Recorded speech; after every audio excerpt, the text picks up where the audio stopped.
Are you ready to listen to a podcast? Here comes the Playhouse Podcast, thanks to Bradshaw and Bryan Law Offices. Find, subscribe, and listen. Kim has been so gracious to be able to lend us a little bit of her time. And if you got a question, we can work on it, right? So basically, tell me real quick, again, if I'm hearing for this for the first time, how does this work with you, right? Somebody asks you, let's say we get a listener and her name is Ashley, and she's like, hey, Kim, I'm maybe thinking about jumping jobs. I've got this new opportunity. What happens to you that guides you to tell her, this is what I'm seeing? What happens kind of in your head?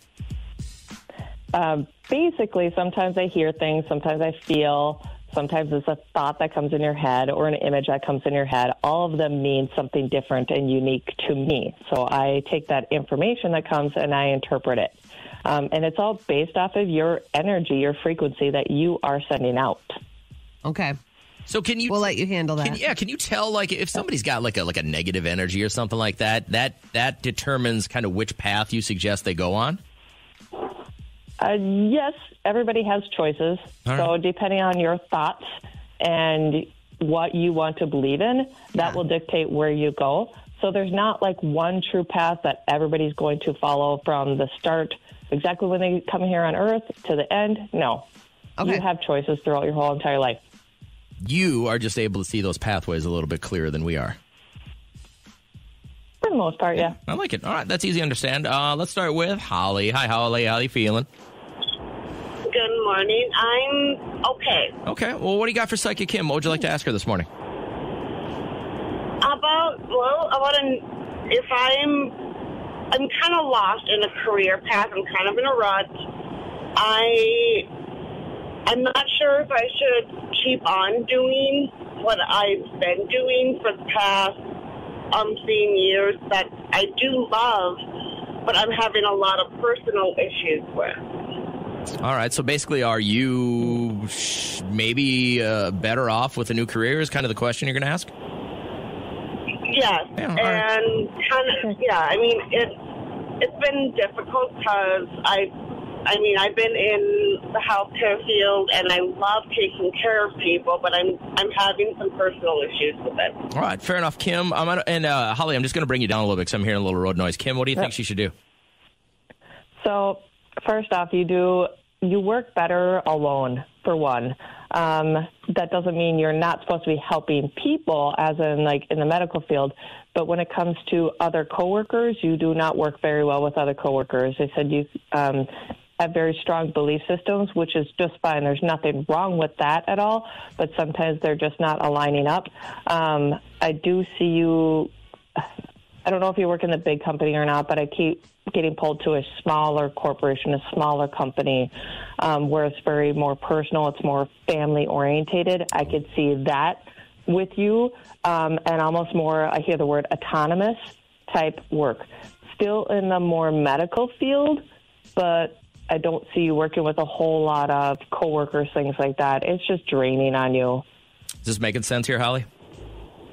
Yes and no. I worked with disabled people for the past since I was 18, and my brother passed away, and I took care of him for 15 years. And, I love taking care of the disabled and being a voice for them. Yeah. But it's been very draining because that's what I did for my brother. Yeah, I'm sure it's emotionally deep, So, Kim, you're seeing something a little bit smaller for her.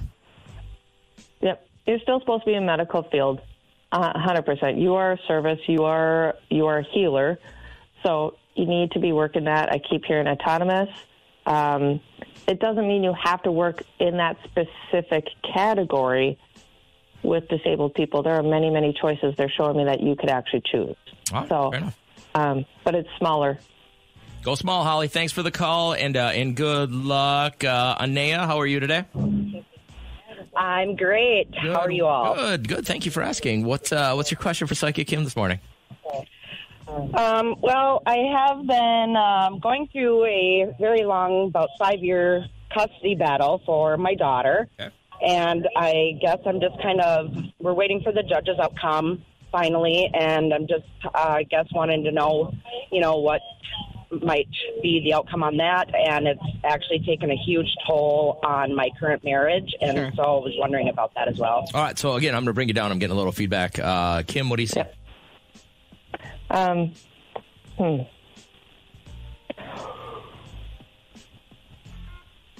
Hang on. Tuning in. So there's a lot of conflicting information that's out on this stuff with this custody battle. There's a lot of conflicting, a lot of, I hear, fears and a lot of anger and disillusions, whatever that means to you. So I feel like you'll have most of the custody, but it's still not over. They're saying this is not the end-all, be-all. Oh, no.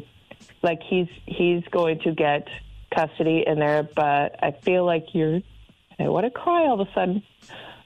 Like there's still going to be some challenges ahead. Okay, this is not over. You need to support your children. Like, so if nothing else, very emotional. If nothing else, Anea, I mean, this is just to kind of maybe prepare you that you need to stay strong because there's a little bit of a battle still ahead.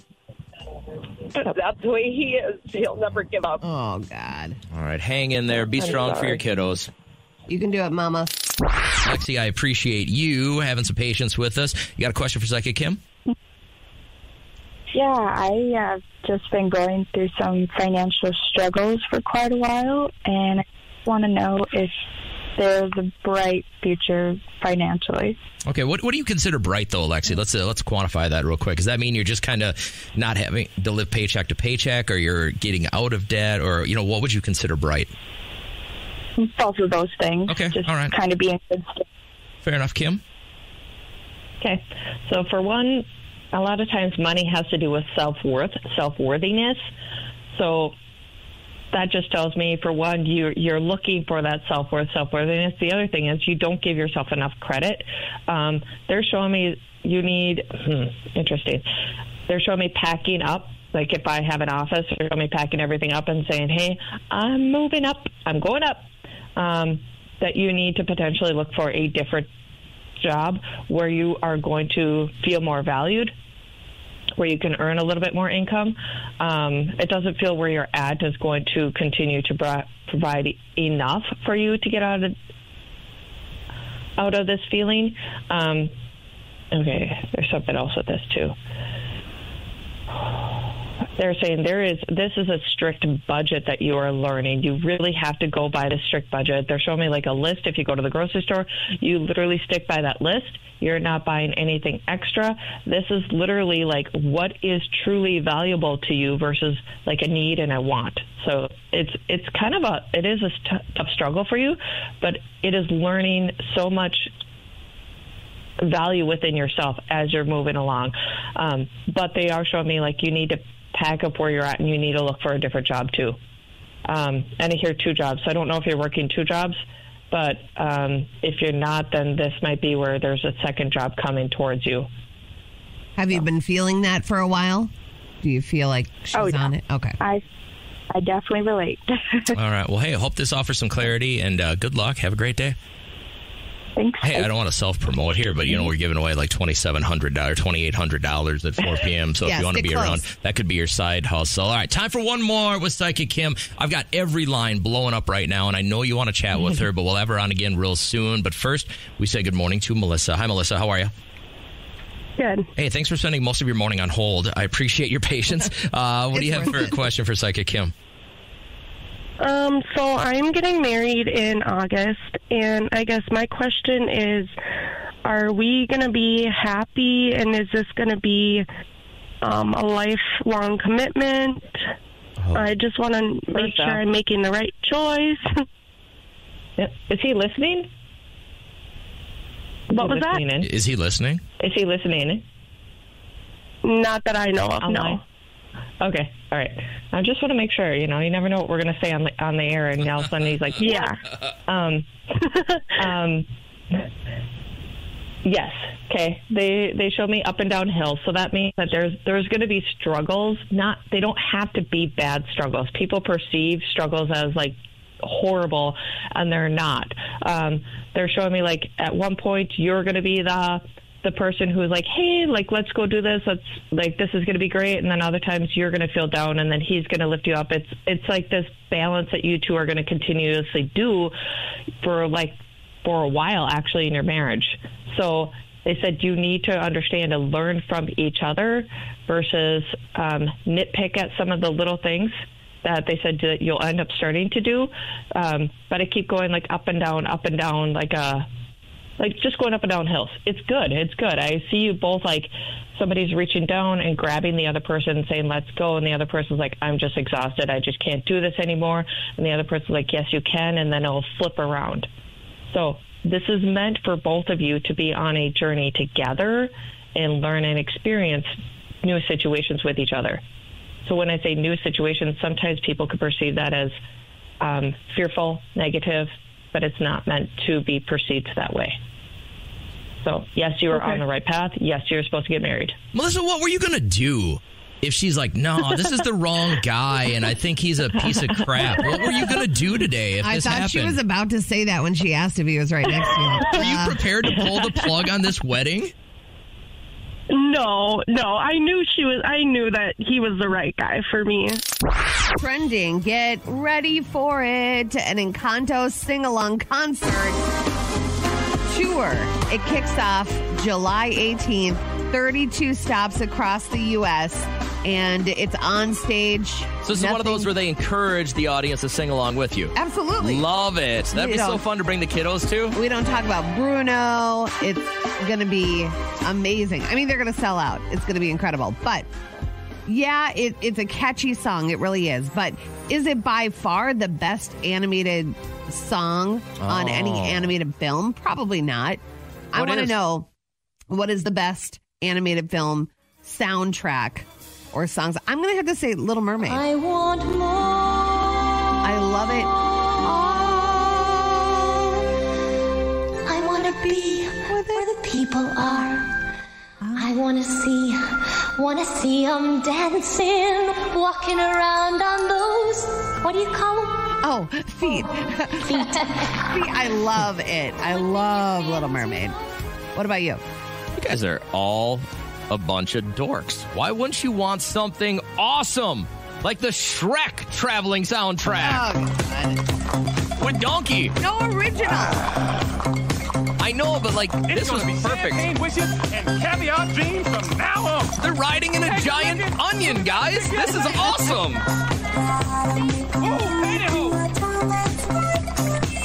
He's like, we'll be back for you later, good looking. I love they're just like downtown LA and Rodeo Drive, and there's like Burger Prince, not Burger King, and it's so creative. I'll give that to you. Is there a better animated soundtrack out there? And if so, we need to know. Yeah, text us what you think the best one is, because that is what's trending. Can I set the tone, please? Sure. By the way, today, National Gummy Bear Day. Yum. Love a good Haribo. Well, before you say that, Kat, let me dig into the review left online about Haribo sugar-free gummy bears. Oh, no. From a college student.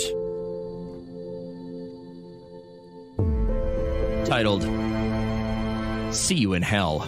Haribo sugar-free gummy bears. It was my last day of the semester. The final exam was worth 30% of our grade. After a late-night study session, I felt confident, but I had to decide between sleeping in or cooking breakfast. My eyelids chose sleep. My stomach later regretted this decision, and after several uncomfortable stomach growls, I finally decided to make a quick stop by the campus bookstore and grab a snack before my test. Since the semester was ending and everyone was going home for the summer, a lot of items were on sale, including the snacks and candy they kept up front. Being in the hungry state that I was, I felt it only logical to pick the largest yet least expensive candy in order to get more bang for my buck. And there they sat. 2 bags of Haribo sugar-free gummy bears. Buy one, get one free. What a deal, I thought naively. I would eat 1 bag before my test and 1 bag afterwards. As I walked into class, I gleefully chewed on those Abominable little bastards. Unaware of the utter mayhem they would soon unleash upon my poor, poor anus. I sat down at my desk as the professor informed us that due to issues with cheating in the past, restroom breaks would be prohibited until the completion of the exam. Oh, no. I'll give you 10 minutes to use the restroom. This will be your last chance. Any takers? The demon bears had not released their unholy terror upon my stomach yet, so in my moment of ignorant foolishness, I remained seated, still munching on those miniature bear-shaped bombs. After the students wise enough to take the professor's offer had returned, the professor handed out the test. I was 6 questions in when it happened. It started subtly at first, like a slight tingly sensation in my lower abdomen. There it goes. I thought nothing of it, assuming my intestines were just doing their thing. Little did I know that my intestines were trying desperately to warn me of the horror that was on the horizon. By question 9, it happened again, this time followed by a sharp pain, as if those infernal hellions had orchestrated an attack upon my colon. I fought to certain the groan and try to escape my lips, but it was at this point I began to panic. Something was horribly wrong. Here it comes. I needed to get through this test before it got any worse. By question 14, my worst fear was upon me. The Satan bear's burning, hot, liquidy, dark magic crashed against my anal sphincter like a tidal wave. I was able to close my hatch just in time, but those relentless, toxic bears beat against it like orcs breaking down the doors of Helm's Deep. I knew I wouldn't be able to do as much as shift my weight without risking a breach. I kept fighting through my exam, clenching my cheeks with all my might. Beads of sweat began rolling down my neck. Suddenly, a loud, gurgling war cry came from my belly, and the entire class lifted their heads. At this point, nothing mattered except expelling this ungodly presence from my bowels. No. With 15 questions left, I promptly wrote C for every answer and ran out of the classroom. My professor yelled something, but I was too preoccupied with the volcanic eruption that needed to take place before I could find sweet, sweet relief. I burst into the restroom like the Kool-Aid Man, and behold, the handicapped stall was empty. Sun rays from the adjacent window shone upon it as it were a gift from God himself. This is beautiful. It took me less than 5 seconds to undo my belt buckle, pull down my pants, and finally relax my weary buttocks upon the toilet seat. It took absolutely zero effort to expel this demon.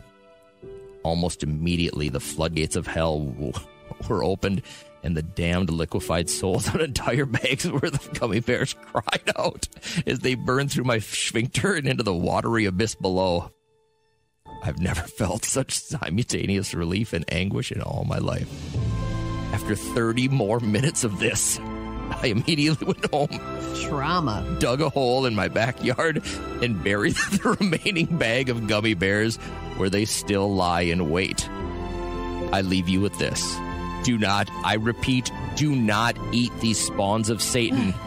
Not only did they cause me to fail my final test, but the anguish I experienced is something I wouldn't wish upon anyone, including my worst enemy.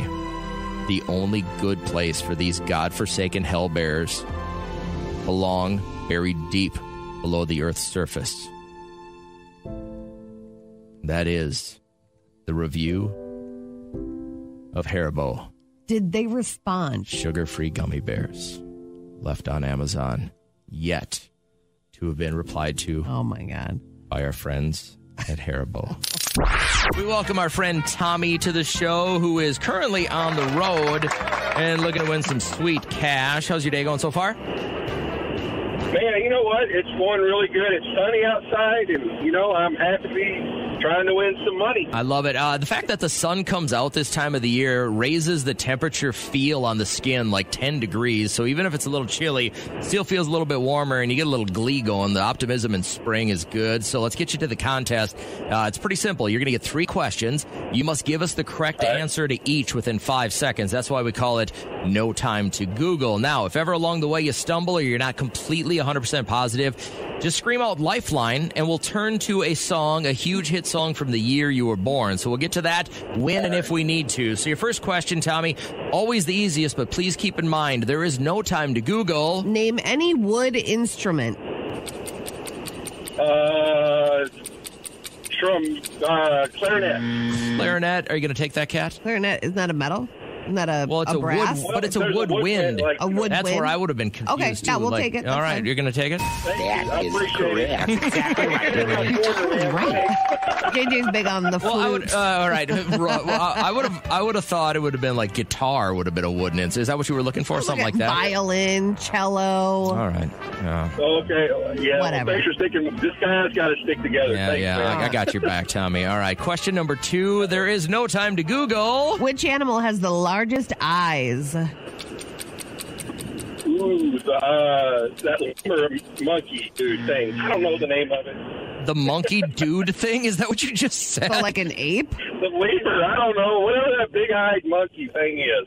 The lemur, the big eye. Oh, I know what you're talking about. That can't be right. Is it part of the primate family, a lemur? I think so, yeah. A lemur, yeah. No, it's the giant squid. The squid. Wrong. Oh, man. Wrong. I got a fun fact for you. You're wrong. Hold on. You're wrong.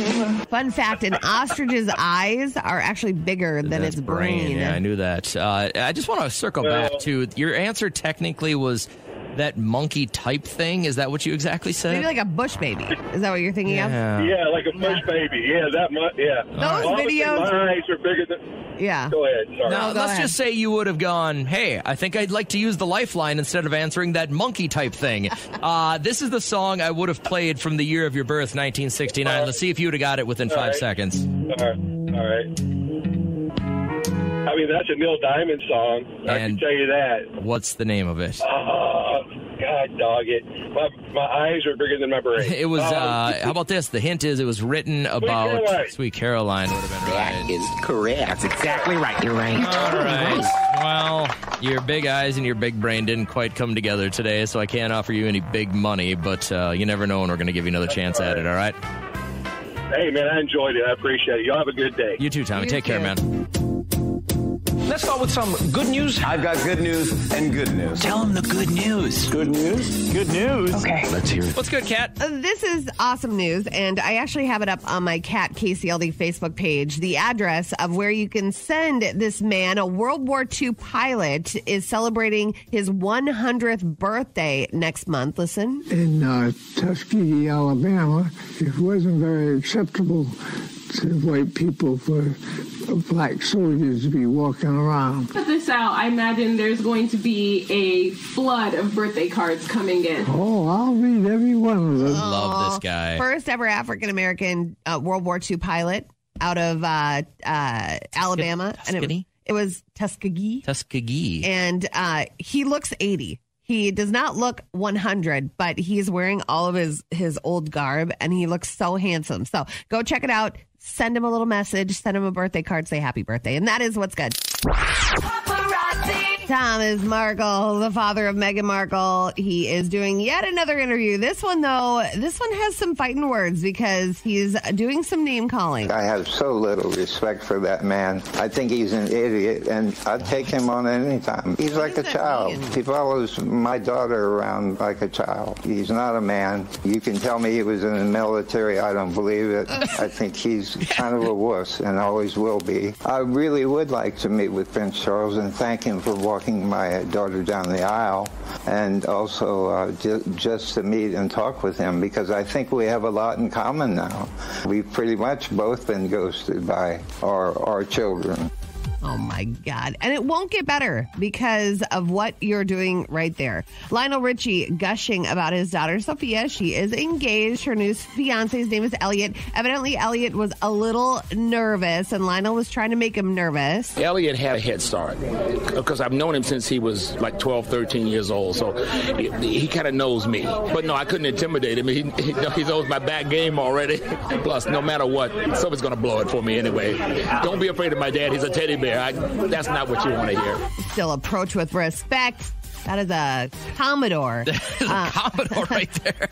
Camila Cabello, she scored a pretty cool gig. I feel like everybody that is involved with Victoria's Secret, you can take that as a badge of honor because you are a beautiful. She's part of the first bilingual ad campaign. To me, the word bombshell means owning your desires, your pleasures, y disfrutar de todo lo que tiene que ofrecer la vida. Yes. Those things that make you feel great and make you feel joyful, being who you are in every way. Hay un bombshell en todas nosotras. Bombshell, America's #1 fragrance by Victoria's Secret. So where do I get that? Victoria's Secret? Yes, Victoria's Secret bombshell. She She's so talks hot. very sexy. I know she does. All right, blowing out their candles today. We have rapper Lizzo, 34, and Patrick Stump of Fall Out Boy is 38 today. Everyone has a friggin' problem. And they've brought their problems to the Playhouse. This is the People's Court. Yes, I said People's Is, so we don't get sued. I know you're asking me how close I am with my neighbors, and I'm pretty close. Not pretty close. I mean, I very rarely go into their homes, but I mean, we're close enough where we have each other's numbers, and we'll help each other out. Like, there was a rainstorm one day, and I was in Big Lake, and I had to call Dina to go run and shut my windows, and she did. So it's nice to have trusting people, I think, as neighbors. Here's the deal. We got this email from Lindsay, and she's like, I'm running into an issue with my neighbor. I know you guys do this segment. Can I come on the show and can we talk about it? Because she's getting flack from a lot of people that this is like not a big deal. Mm-hmm. And then when I'll let her tell the story, but you've got issues with the neighbors, right? Yeah, so I'm working from home full time, but my neighbor went back to work, and I feel like she's taking a little bit of advantage of that and me because she keeps asking me to like bring her packages in, and she gets packages almost every day, and it's just annoying for me to go over there and bring them in. And then she just asked me to sign for a mattress that she's having delivered. Yeah, that's bigger than just an Amazon shipment. Yeah, and it's like a 6-hour time frame of when they could come. And that you got to stand on her porch for 6 hours to let these guys in for her new mattress? So I ended up saying no to the mattress thing, and she just got really like hostile towards me after that. Wow. And I don't know. Did I do the wrong thing? Like, should I just be at her beck and call with these deliveries, or I don't know. Am I in the wrong? No, and so I don't think you are. And so that's why I'm glad you called. I'm going to put you on hold for a second. I want to get you guys' thought on this. Are you okay, Kat, with your neighbor saying, can you grab my package? I think that there's a certain level. I think there's a certain level of like annoyance, like you don't want to annoy somebody that you live right next to. You could, hey, grab a package if you can, if you see it out there. There are porch pirates everywhere. But to like carve out a 6-hour time period to be there for a mattress arrival is a little bit weird. To me, this is the same equivalent as, hey, I'm going to go to work today, but the cable guy is going to be through between 8 a.m. and 4 p.m. Yeah. Can you watch for him and let him in? Yeah. No, I have a life and a job from my home. She could have gone like, hey, can I give them your number? And they text you when they're a half hour away. Yeah, better yet. Then you're not on guard looking out the window every 2 seconds, I don't know. Is she okay with saying, no, I don't want to handle your mattress delivery? Everyone has a friggin' problem. And they've brought their problems to the Playhouse. This is the People's Court. Yes, I said People's Is, so we don't get sued. And you get to be the judge here. We got an email from Lindsay, and then she's like, yeah, for sure, I'll come on your show. And we appreciate it. And bottom line is, her neighbor has now gone back to work after the pandemic. She's still at home, and she doesn't mind grabbing the package here and there. Like, hey, Amazon's dropping this off, FedEx is dropping this off. Can you grab it off my porch so nobody steals it? But then her neighbor asked her to get the mattress delivery. Yeah. And she has to be there within, it's a 6-hour window. And that's crazy. And she's being asked to keep an eye out for these guys, then let her in the neighbor's house, and then close up afterwards. And I'm like, that sucks. You ever, when you had cable, did you ever have that where you're like, oh, we're going to be here between 8 a.m. and noon? Well, that could work for plumbers. That could work for furniture delivery. I mean, it's a lot to ask for somebody to carve out or be on guard for 6 hours. Alyssa says, I wouldn't even do that for my mom. Hashtag sorry, not sorry. Steven says, not at all. You can't expect anyone to do that for you, even if they have a completely free day. It's very true. It's a lot to ask of somebody. But I think the texting, like, hey, can I give them your phone number? When they're close, you just let them in. That's it. I would never ask of any of my neighbors to come do this. Like my wife, so we were on a week's vacation in Mexico, and we wanted to do something with the dog, and so my daughter's boyfriend came and took the dog out a few times throughout the day, a couple of days, but then he had to work some of the other days, and my wife was like, I don't want to ask the neighbors to come let the dog out, even though their dog loves playing with our dog. What's the neighbor for then is what I think about that, because I have asked neighbors to do certain things. I've done certain things for neighbors, and it's like I've never had a neighbor that was unsavory, like a character I couldn't trust. If our neighbor Scott and Laney said, hey, real quick, I know you guys got the weekend open and you're doing nothing. Can you let our dog out 5 or 6 times? I'd have no problem with that. Yeah. But to ask me to stare out my window and wait for the delivery truck for 6 hours, I ain't about it. And then she said no, and her neighbor got hostile towards her. So what are your thoughts on this? Emily, would you be a good neighbor still and wait this out? Well, I waited it out for my neighbor, except it was a playground system and not a mattress. Okay, you waited like 6 hours for this? And what was expected of you? It was probably 4 hours, and I did get she did give the number to the company, so they did let me know, like, they were a little bit out. So I did know they were, like, I got like a 30-minute warning. Okay. Yeah. I also must live in a really random neighborhood, because when people go on vacation, the neighbors take care of the other neighbors' dogs, like for like a full week, and we grab each other's packages. So I must live in this random little like bubble of the world. No, we do that for our neighbors. And like if, Chuck and Sandy were to go, or Bill and April were to leave for a weekend, if they needed help with something, you don't want to say no, and then you live feet from these people. Like you just let me ask real quick, Emily, how long have you been in that neighborhood? Have you been there long enough to develop really strong relationships with these people? Yeah, we've been there 6 years. Yeah, 6. Okay. Yeah, okay. And I think we've been in our place about 6 or 7 years. And I don't know. The very first day we were moving stuff in, and my neighbor Jack comes across the street and he goes, listen, I got scrapping young men. Put them to work moving this stuff if you want. And I was like, oh, I appreciate that. I'll try and do my own. But like, it's just one of those things, like, you don't want to impose on your neighbors. But still, to wait 6 hours just to let people in your house seems like a lot to me. Yeah. Well, and I guess I'm a teacher, so I'm at home most of the time during the summer. That's the difference. So, like, you're a good person.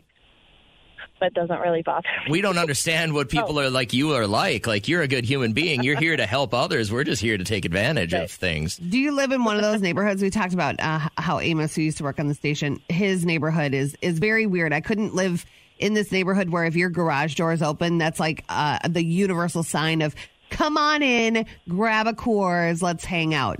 Like, nope. Yeah. No, we're not that level. Okay, good. There is your garage door is open. Do you want me to close it? Text messages. Yes. That's what we are. It's not inviting. We're just looking out for each other. All right. Well, do you hope that it gets to that point? Like, would you be happy just walking by on a walk and going, hey, I'll have a beer with you? No. All right. I don't like that either. I knew you'd get a kick out of this, and I know exactly how you're going to react to it. Can I read you back the text message volley between my wife and I early this morning? Yeah. All right, so this is her week of being in for chemotherapy, and she was up early. I just gotten out of the shower, and she had texted me this motivational saying that she had gotten about some coach because she knew I was fired up about losing last night. Yeah. And I know, and this was like 3:00 in the morning, and I go, why are you up? She's like, well, they had to change out a couple of things, and they just kind of woke me up, so I'm going to get a workout in real quick. This is really funny, and the nurses love her because she brings this giant suitcase with her to the hospital. Yeah. And she brings, like, weights. It's like a 70-pound suitcase on wheels because she's got, like, 10 and 15 and 20-pound weights, and it brings her yoga mat and a band and everything like that. And I'm like, oh, that's all right. And, she asked, how are you doing? I said, I think I'm probably up to about 90% now. I'm over this kind of stomach bug. And she says, hey, are you going to bring lunch today? Because then I won't order lunch here from the hospital. It's fine either way. I said, absolutely your call. Let me know what you want. I can make it happen. I'm leaving for work right now. Okay. She's like, cripes, make a decision, man.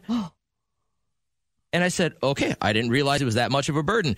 I'll bring lunch there when I arrive. So I'm going to try and get out of here like as soon as the show gets over, and I got a meeting or two, and then I'll go over there and spend some time with her. I just said, you'll like it. If you don't, then I don't know what to tell you. I feel like I give you plenty of choices, or at least options to make a choice.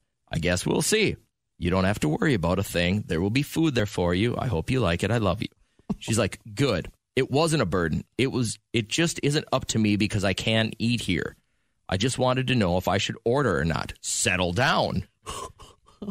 This is 3:26 a.m. Yeah. I said, okay, well, you can always order. Remember, it's paid for. You can always not order. I will make sure there's food there for you one way or the other. You will have choices. Yeah. She's like, you're fired up for no reason. I said, I'm not fired up. I'm just tired of arguing about this type of thing. I've made a conscious effort in 2022 to not argue stupid stuff anymore. I'm inspired by Keanu Reeves, who said, I'm at a point in my life where I don't argue dumb things anymore. Yeah. If you say 2 + 2 is 5, good for you. Have a good day. I'm trying to be that guy where I'm just going to go, yep, all right, see you later, because I'm done with this. I said, you're turning down the option of having food. All you had to do was tell me if you wanted food or not. You know what? I'll stop and grab something, and I'll bring it to you. If you don't want it, there are plenty of hungry little mouths at our house that will eat it up if I bring it home. And to that, I said, I don't want to argue about this anymore. I'll see you in a few hours. I love you. Why don't you go make salads at Byerly's?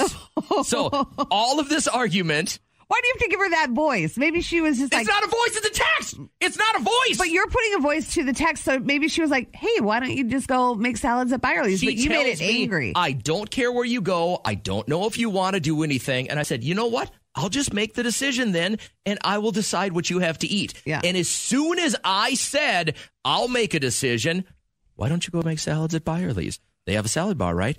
I don't know if Colburn's has one, but you could try either one of them. Thoughts? I just put, you're killing me, Trisha. What kind of salad do you want? What kind of toppings would you like? What kind of dressing would you like? Would you like any sides? You just seem mad about having to make the choice. I'm happy with whatever you bring from anywhere, 200%. I thought I was helping. Go with your best choice. I will be ecstatic. I said, copy that. Will do. No more texts. Yeah. I'm about ready to walk in the studio. By the way, I'm not arguing with you. It was just a question that started with, I love you. I'll see you when you get here. Are you stopping at Byerly's? ? I need to go take a nap. This is like so exhausting. Here's what happened. And next time you get this on your phone, we need to make a bit out of it. I need to be her. You need to be you. And then we have to go back and forth and reenact it. You're a condescending human, but you're not this condescending. You can't be her. Normally, I'm on her side, but this is like a mountain out of a molehill here. She literally said... Just get her a friggin' salad. No, what I'm doing... No, and I'm for sure not bringing a salad now. I said I will bring the food. And she said, I'll be happy 200%, not 100%. Yeah. She made it a point to say, I will be happy 200% with whatever you bring. So now I'm going to think about places she has said I don't really love. And I'm going to bring her something from there. So now you wonder why she reacts the way she does to you. And you have her in your phone as some chick. I mean, you know what's funny? I do that because if there's anybody ever run in my truck with me, then the phone call comes up on the screen as it just says some chick. You got to like end the phone call right away, not even answer it, so it looks sus. And then I always go, hello? Hello? And like I don't know who it is, but who's in the wrong here, right? I'm right about it. Radio Paparazzi. Looks like John Legend is the latest crooner to hit Las Vegas. He just scored a residency. It's going to run through October, and he's very excited for it, but he did do his research like a good performer would. He went and saw other Vegas shows. Well, I've gone to see my friend Usher. I've gone to see Bruno and Anderson doing a Silk Sonic show. Gwen Stefani, all of them were my friends, but great to see all of them. I definitely took notes at all the shows and saw what was really amazing, what was really effective at all those shows, and then thought about how I could do my own version. All right, there you go. I think he'll be like John fun Legend a lot. Yeah, same. All right, so a forensic psychologist testified yesterday in the Amber Heard Johnny Depp trial. She had to sit with Amber and like hang out with her for 12 hours. And this is what she came up with. We spent 12 hours directly with one another. One of the primary things I learned was that she had a very sophisticated way of minimizing any personal problems, externalization of blame, tending to have a lot of inner hostility that is attempted to be controlled. There can be actually a lot of cruelty, but mostly we call this administrative violence. So essentially this is saying that they'll make threats using the legal system. So they might say that they are going to file a restraining order or claim abuse. That person goes from being idealized, the perfect person, to dumpster. Whoa. All right. And also, this use the word dumpster as a clinical term. I know. This trial is kind of turning into a show because fans can wait outside the courthouse and then get in like a concert. You know, they can just walk in. That's amazing. And be inside. Well, it's a civil trial, so it's so different than a criminal trial. Yeah, but they're in love with Johnny Depp, so their energy is in there and they're laughing at everything he's saying. But another highlight are Amber Heard's lawyers, and this one objecting to his own question. You didn't know what could cause damage to Mr. Depp's hand while you were there on March 8th, correct? Dr. Kipper told me he sustained an injury on one of his fingers. Objection, hearsay. Yes. Okay, he said he sustained an injury to his finger. Yes. That is so funny. All right. Knucklehead. Get ready for it. Kate Hudson, she has decided after so much time that she is ready to put out her own set of songs. And this is her back in 2016 at David Foster's birthday. Baby, you sound so good. I wanna taste that. Yeah, okay. Got that bluesy feel.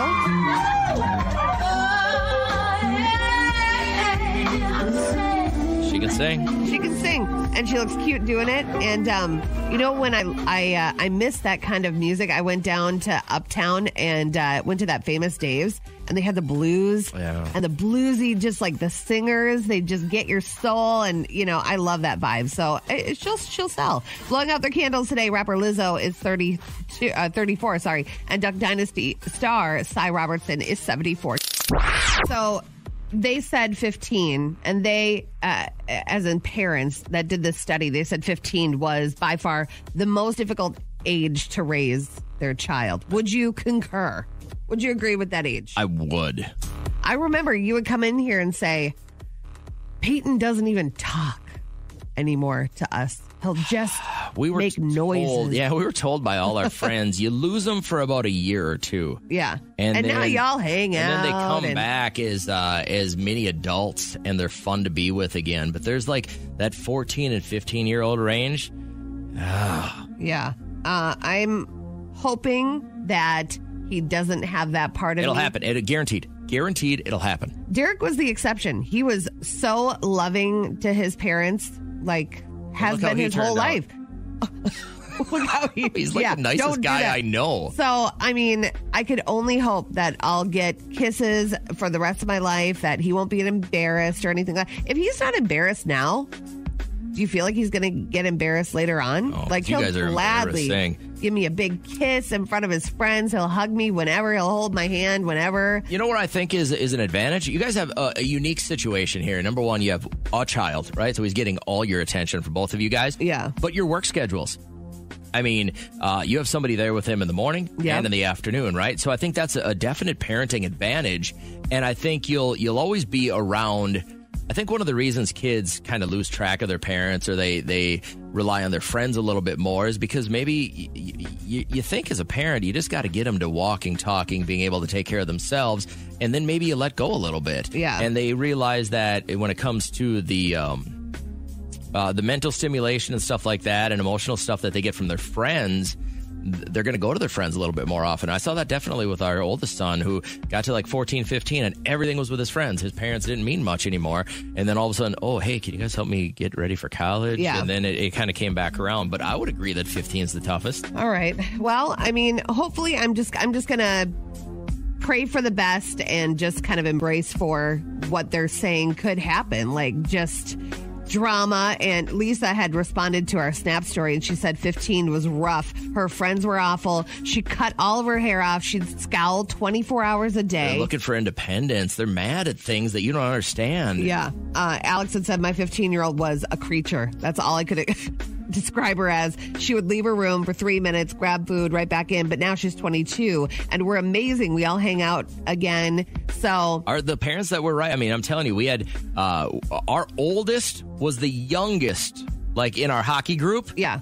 And so he all had, his friends all had older brothers, and those parents told us the same thing. You're going to lose them for about 18 months, maybe 24 months. Yeah. You're going to feel like you're never going to get them back, and then something's going to happen, and they're going to suddenly be grateful for what you gave them. Yeah. And they're not going to look at you like people that are getting in their way anymore. They're going to be grateful and realize that you're going to be the key to getting to the next step. Yeah. You know what I mean? So, I do get it happens. glimpses of tweenism, but I really hope that 15 is good. I was horrible. I was horrible to my dad. I always say on the air, that's why I call him all the time, because I just am forever making up for all the nasty things I would say unprompted. He would be sitting there reading the newspaper and say hi, and I would just be like, hiss at him and don't talk to me. I was horrible. So do you concur with this, or what age was the worst? Let's begin now. What it do, and welcome to Hump Day. It's a huge winning Wednesday in the KCLD playoffs. That means every hour until 6 p.m. we're going to be giving away gift cards to Concrete Image Salon. You'll either be able to text in or call in, so stick tight. Your first chance to win one is just seconds away right now in the KCLD Playhouse. Good morning, Kat. Hi, how's it going? Super terrific. How about yourself? Good. It was a good day yesterday. Tommy's Car Wash is now going to be That's your jam? the place I go. The dryer is something out of outer Did I hear space. it's 120 degrees? Inside? No, the dryer is a 120-degree dryer. Oh, all I know is I left and my car was dry. There have been too many times to count that I go to gas station car washes and there's just water droplets that dry. So it was awesome. That crew was pretty cool. And it was a good way to spend the afternoon. 60-minute nap after that. And then I went and got Liam. And then we had our first baseball game of the season. The kid killed it. In the sense that he got on base all 4 times. He got hit in the elbow, so he got sent, but that's okay. But he was really smart with his batting, where last year he was just trying to hit it, and this year he was watching the ball. Selective. Yep, kind of a crazy pitcher last night on the other team. I'm like, listen, if you're going to walk, that's fine. A walk is a run. What are you going to do about it? And then, it was just so freaking cold. It took me probably an hour to stop shivering in bed. I had to get a heat pad. I was 90 years old. It's weird to hear you say that, because the exact sermon I gave my players before our game last night is, nobody came here to walk. I don't care if you walk. It doesn't count to me. Hit the damn ball. Wow. It's different. They're at different age levels. Well, yeah, I get the hitting the ball, but if it's way above your head, why would he swing at that? And it's different, because at the age level Liam is at, you're going to get a pitcher that either throws strikes or he doesn't. Yeah. At our age level, we want to swing at pitches you can hit deep into the outfield. That's the thing. This pitcher was not pitching well at all. Well, let me tell you about baseball. It was the second inning of our game yesterday. Mm-hmm. And as I stood at third base giving signs to our runners and our hitters, I had to stop the game. And I had to say to the boys in the dugout and on base, as their pitcher looked at me confused, boys, we have missed 7 signs in a row. Whether it was a bunt or a hit and run or a steal sign. We missed 7 in a row. Yeah. Now, at the beginning of the year, I looked at these fine young men that I'm coaching at this fine private school, and I looked deep into their eyes and into their soul, and I realized, you're stupid. So I made How many signs do you have, though? Are you ridiculous with 80 different signs? You're touching your nose and your elbow and your butt. I'm going to tell 100,000 people right now our signs. If I turn my back on all the players, that means everybody should steal. Yeah. We missed that 4 times in a row. If I clap once because it's a 1-syllable word, that's bunt. Okay. Bunt. We missed that 3 times in a row. All right.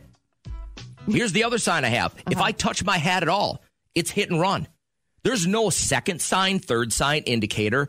Just hit the ball and somebody steal at the same time. And you know what? To make sure the guy doesn't miss it at first base if he's supposed to be hitting and running, I touch my hat, then I turn my back on everybody. Okay. So really, you look like a lunatic because nobody was listening to you and people just thought you were turning your back all the time and touching yourself. But that's what coaches do. And I stopped the game, And at that point, I turned to their dugout and I told all the Little Falls players and coaches, here are all of our signs that our kids can't do. So I had to tell the kid in the batter's box, I need you to sacrifice bunt the ball right here. And their pitcher looked at me with the dumbest look. I go, he's going to bunt the ball right here. Our goal is to get that guy to second base now with you throwing the ball to first base, and maybe you'll overthrow him so the guy can come to third. Yeah. I don't know what else to do. Did it happen that way after? It did. The kid actually laid down a sacrifice bunt. The kid went to second. The next kid got a hit, and we scored a run. Okay. But then we got 10 runs because we couldn't figure out the rest of the signs the rest of the day. This is the frustration. Yeah. I'm like, I willfully accepted this job when they offered it to me without understanding how these boys think. And so that was my day yesterday. Okay. I didn't care how cold it was because I was so warm inside. Yeah. And they're good kids. They're just dumb. They're just it doesn't matter how much you pay a year for your kids' education. Something happened. Here's the worst part. The kids that I brought up that are even younger understood the signs. Yeah. I'm like, guys, you're getting messed up. Sometimes embarrassment is the key to success. I wasn't even trying to embarrass him. I just told him, I'm not going to give you any signs. So now I just yell, you have to steal on this pitch. That stopped with my son's summer team when he was 7. Yeah. Let's hope that the other team that you're going against thinks that they're going to do the opposite because they're like, they can't be that dumb that he would yell out. Bunt. I just told the catcher, I go, he's going on this pitch. You got to try and throw him out. Yeah. That was, I don't know what else to do. They're really nice kids, and I think they have good parents. They're just at that age where they're just dumb. Yeah. All right, well, good luck. We're going to work on that all day today. Sounds good. Yeah, it sounds like it's going to be a good practice. So there's our willful woes. And then I look at myself and I go, you're pretty blessed to still have this life. Yeah. But they're taking years off the life. You know what I mean? Like, eventually I'd like to retire and enjoy life without having to work. Mm-hmm. But they're making it so I'm going to die earlier because they're just not smart. They're teens. Hey, we're going to talk about that later, too. They say 15 is the worst age. What age are all of these kids? The parent, and I put it on our Snap, like, confirm, what was the hardest year that you have parented so far, and why was it so hard? Because they're saying 15 is the hardest age to parent, period. I think I'm going to roll with that. I think that's pretty 15? honest. Yeah. You got a lot to look forward to. Great. We got $2,700 in the Secret Sound jackpot. I promise we're going to have some fun today. So if you guys want to roll, let's make this happen. Hey, yo, Street. Well, I have a free Friday. And so my mom and I are going to get some Chinese cuisine. I'm excited. But it does flash me back because we had one bad, crazy Chinese food situation. We went out for a birthday celebration dinner. And I didn't want to go. I was younger. I was a teenager. And she's like, listen, just come along. You'll enjoy it. So we're eating and we get into kind of a spat. And the next thing I know, there was like lightning. And the whole place just like shakes. Jeez. And I didn't know if I was the only one that experienced it because really nobody reacted to it. And then the next morning, I was like, I woke up and just kind of felt weird. And I walked past the mirror in my room and I was like, oh my God, I look just like my mom. And I could not even like process what was happening. So I leave my room. You don't say. And there is my body at the end of the hallway, but it was my mom inside my body. And I'm like, oh my God, how are we going to handle this? So I don't want to cut you off real she's quick. Like, listen, hey, good morning. How are you? Friday. Well, Freaky Friday. She said it right away. You didn't even let me get to the part where I learned a practical lesson about my switch, and everybody has their own set of pressures. Is it painful to hear her pretend that her movie is a life? Is that painful that she just had to end it that quickly? Yeah. Right. All right, so I have a warning for you. This clip does contain sounds of gunshots. Being at a youth baseball game last night, I could not imagine this happening and how scared these parents were. But dozens of gunshots rang out as spectators watched a youth league baseball game in North Charleston, South Carolina. Next batter was coming up. He walks back up with the pitching mound, and we just hear boom, boom. Jeez. The people that were out here shooting at each other weren't here to watch a ball game. They came into a secluded area to carry out a fight that started somewhere else and ended up shooting at each other. It destroyed the hearts of a lot of people. So I just want to say that was a fraction of the gunshots that rang out. For a long time. These kids hit the deck. They're army crawling to their parents. They're crying. They don't know what's going on. Parents are fleeing, trying to get their kids. It was, hopefully they figured this out because this stuff can't happen. When we were 10 years old, we took our kids to our regional baseball tournament. We had won our state title, go to play regions in Kansas. And the very first night we were there to get a practice in, they shut down our practice, like right as we were arriving, because gunshots. The cops had this whole area blanketed. There was gunfire like a block away. Wow. And we're like, all right, we're good. Let's go to the hotel. Never know. And stray bullet. It was something. crazy. And this is like in a little city in Kansas, so this can happen anywhere. So over the weekend, a Southwest pilot let a 5-year-old cancer survivor named Luke Leidy use the intercom before a flight out of Fort Lauderdale. This is so cute. Welcome aboard. We're going to North Carolina. Oh, what a cutie. And he got his wings, and it was just a really cool flight for him.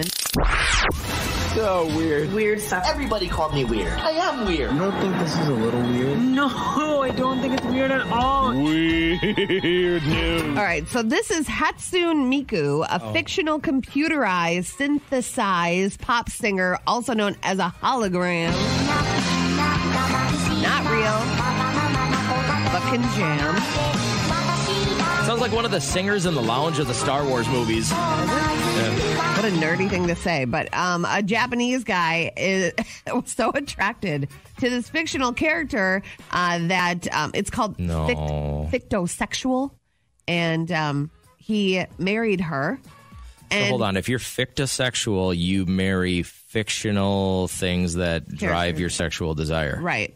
Okay. And so he is upset and now starting a fight with his family because nobody showed up to his wedding. With the fictional None of the family members character. agreed with that whole situation.